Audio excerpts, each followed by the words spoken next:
Hello guys! Hello! Para to sa lahat ng mga Gemini, welcome dito sa aking channel, Kapalaran 888. Welcome. Okay. I hope na makuha mo yung energy dito, Gemini. Calcite and Rubellite. Okay, Gemini, paki-comment sa comment section. Yung message natin dito is for the month of March. From March 3 siya onwards. Okay, Rubellite. Your enthusiasm gives you energy and motivation to work on a meaningful project that's dear to your heart. So, nakikita ko sir dito, itong Rubellite na to, para to sa latang Gemini na sobra-sobra yung motivation mo ngayon. Motivated ka, passionate, alam mo yung purpose mo kung bakit ka sobrang workaholic. Nasa multitasking ka ngayon eh.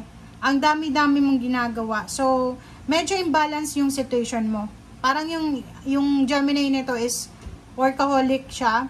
Wala na siyang oras para sa sarili, sa relationship, and sa family niya. So, dito sinasabi sa'yo na maging careful ka daw. Okay, Gemini, be careful sa kung saan mo nilalagay yung energy mo. Maging careful ka sa kung saan mo inilalaan yung mga free time mo. Kasi hindi naman lahat ng oras busy ka, di ba? Kaya sabihin natin na marami kang ginagawa, nagmo-multitask ka, pero alam mo sa sarili mo na meron kang mga obligasyon, meron kang pamilya, meron kang sarili na kailangan din bigyan ng focus. Okay.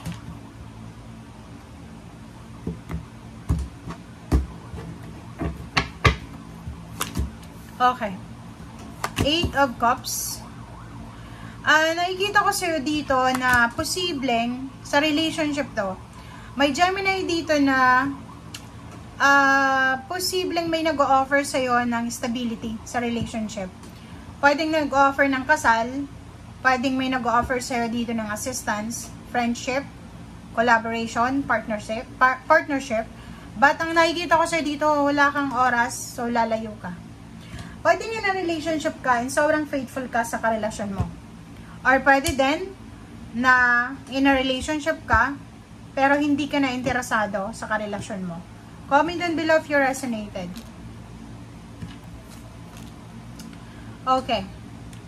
Dito sa barang to, the Empress, and then 5 of Cups. Sinasabi dyan sa'yo, Gemini, na simula March 3, kung ano mang i-offer sa'yo ng universe, it's either new love, it's either new relationship, new friendship, new collaboration, new job, new business, ano bang bago na pwedeng i-offer sa'yo, or ano mang bago na pwedeng ibigay sa'yo ng universe, ay kailangan tanggapin mo.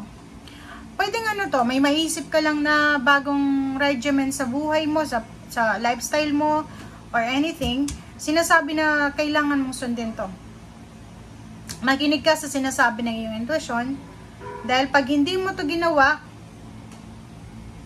posibleng pagsisisihan mo to sa bandang huli. Okay. Page of Pentacles. Wow. So, kung makikita mo to in the future, in the near future siya, kung ano man na tinigil mo, it's either tinigil mo yung business mo few months ago, few years ago, pakikipagkaibigan, pakikipagrelasyon, or ano man tong tinigil mo, pwedeng pera, pwedeng anything na tangible or material, sinasabi sa'yo dito, Gemini, na posibleng ibalik sa'yo ng universe. So, ano ba yan? Project ba yan? New project or old project? Or pwedeng travel plans na inaamag na, hindi natuloy? Nakikita ko sa'yo dito, pwedeng mga ways kung paano ka kikita ng pera, malaking pera, mga paraan kung paano mo madadagdagan yung pera mo sa bank account mo, parang ganon. Paraan para magkaroon ka ng extra income or extra business, parang ganon. So, comment down below if you resonated. Oh, diba? Queen of Pentacles. And then, kung ano man tong hinihintay mo, Gemini, kung may hinihintay kang pera sa ngayon, or may hinihintay kang pera 7 weeks ago, 7 months ago, 7 years ago, sinasabi ng bara sa'yo na expect na darating siya starting March 3. Darating talaga siya. Pwedeng may balita ka na, pwedeng may nangutang sa'yo, tapos sobrang tagal na hindi ka binabayaran, sinasabi sa'yo dito na posibleng parating na siya. Face to face na to eh. Itong Seven of Pentacles na to is all about the harvest. Kung ano man ang tinanim mo sa nakaraan, sa past mo, sinasabi ng Queen of Pentacles na aanihin mo to sa ngayon. Okay. Wow. Tingnan natin. Outcome. Ano ba yung outcome natin?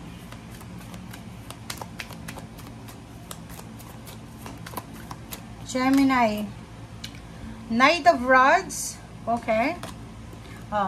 Nakikita ko sa'yo dito na in the near future, 3 months from now, or maybe starting March, April, and May, 3 months, sobra-sobra kang makakaramdam ng excitement, ng kilig, nang hindi mo maintindihan na kaligayahan.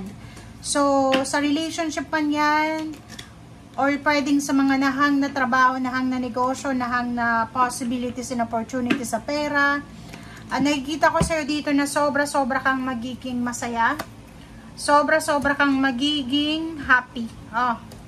Diba? So, nakikita ko sa'yo dito, maraming balita, maraming information, maraming good news. Sa usaping pera man yan, tangible, money, relationship. Ang nakikita ko sa'yo dito, makakatanggap ka ng maraming offers. So, pwedeng may mag-offer sa'yo ng bagong trabaho, may mag-offer sa'yo ng bagong relationship, may mag-offer sa'yo ng yung dating in-offer na sa'yo dati na tinanggihan mo ay posibleng i-offer ulit sa'yo.